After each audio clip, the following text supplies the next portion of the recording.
Assalamualaikum warahmatullahi wabarakatuh. Perkenalkan, nama saya Ferry Ripaldi, NIM 11970700027.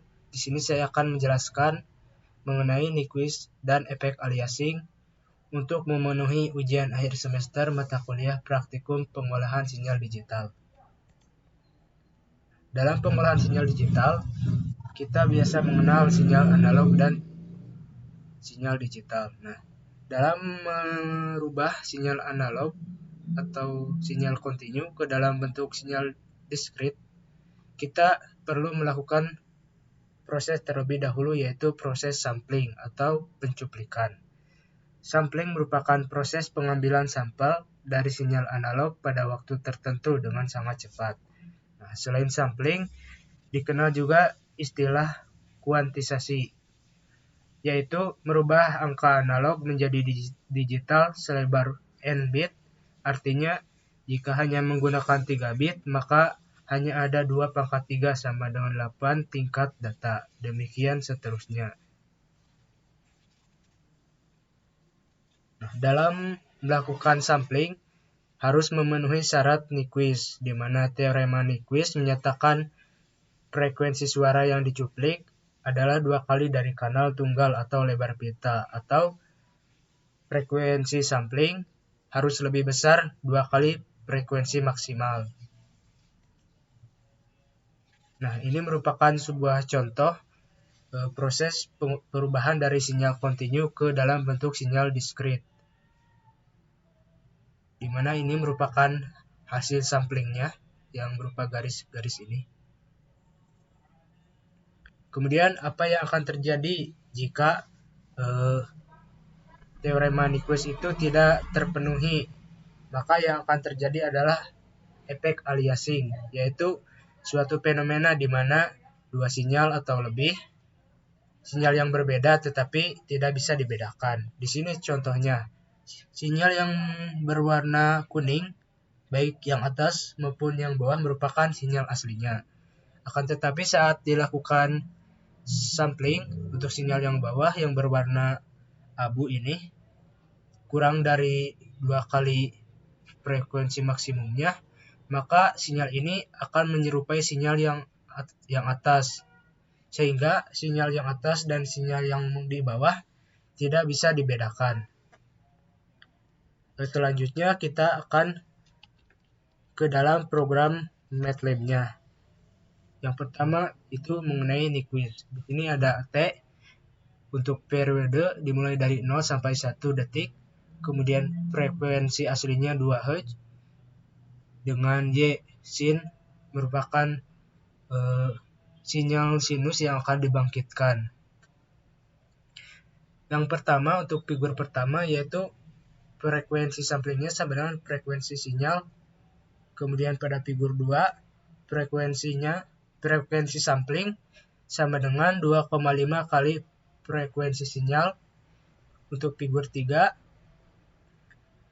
frekuensi sampling sama dengan 4 kali frekuensi sinyal. Untuk figur 4, frekuensi sampling sama dengan 20 kali frekuensi sinyal. Untuk figur 5, frekuensi sampling sama dengan 200 kali frekuensi sinyal. Kita coba jalankan. Di sini ada 5 figur. Untuk yang pertama, frekuensi sampling sama dengan frekuensi sinyal dengan jumlah data 3. Untuk warna biru ini merupakan sinyal asli yang memiliki frekuensi 2 Hz. Kemudian sinyal yang berwarna hijau ini merupakan sinyal hasil dari samplingnya, di mana hanya berupa garis. Hal ini dapat terjadi karena frekuensi samplingnya tidak memenuhi dari teorema Nyquist yang sudah dijelaskan tadi, sehingga bentuk sinyalnya seperti ini. Kemudian untuk figur 2, frekuensi sampling sama dengan 2,5 kali frekuensi sinyal dengan jumlah data 6. Ini sinyal hasil samplingnya sudah mulai terlihat, sinyal samplingnya. Akan tetapi masih belum benar karena bisa kita lihat untuk sinyal aslinya dengan titik puncak 1 dan titik lembah min 1, sedangkan hasil dari sampling atau sampelnya titik puncaknya 0,6 dan titik lembahnya min 0,6, sehingga masih belum sesuai. Kemudian untuk figur yang ketiga, frekuensi sampling sama dengan 4 kali frekuensi sinyal dengan jumlah data 9. Nah, ini sudah memenuhi dari batas minimum untuk teorema Nyquist, di mana frekuensi sampling lebih besar dari 2 kali frekuensi maksimum, di mana untuk sinyal hasil samplingnya juga sudah sama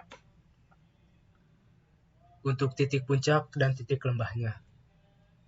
Kemudian untuk figur keempat, nah ini lebih baik dari yang sebelumnya, di mana frekuensi sampling sama dengan 20 kali frekuensi sinyal dengan jumlah data 41. Untuk frekuensi samplingnya sudah menyerupai dari frekuensi aslinya. Kemudian untuk figur 5, frekuensi sampling sama dengan 200 kali frekuensi sinyal dengan jumlah data 401. Nah, ini juga sudah memenuhi dari teorema Nyquist, akan tetapi jika terlalu banyak frekuensi sampling, maka data yang dihasilkan juga terlalu banyak gitu. Akan banyak, sehingga memakan data pada bit. Selanjutnya mengenai aliasing, di mana untuk frekuensi sampling yang diberikan yaitu 20 dengan periode dari 0 sampai 1.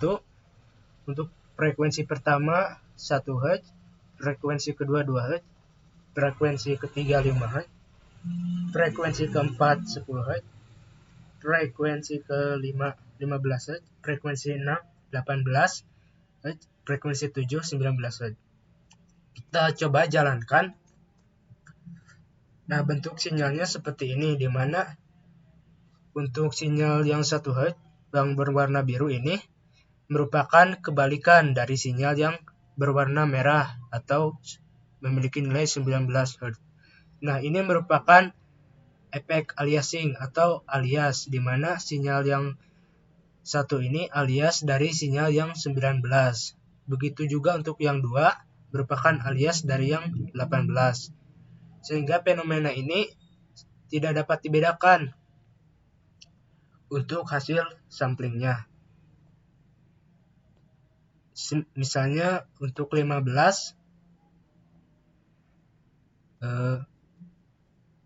merupakan alias dari yang 5, karena 20 kurang 15 sama dengan 5, sehingga untuk frekuensi 15 sama dengan frekuensi 5 Hz.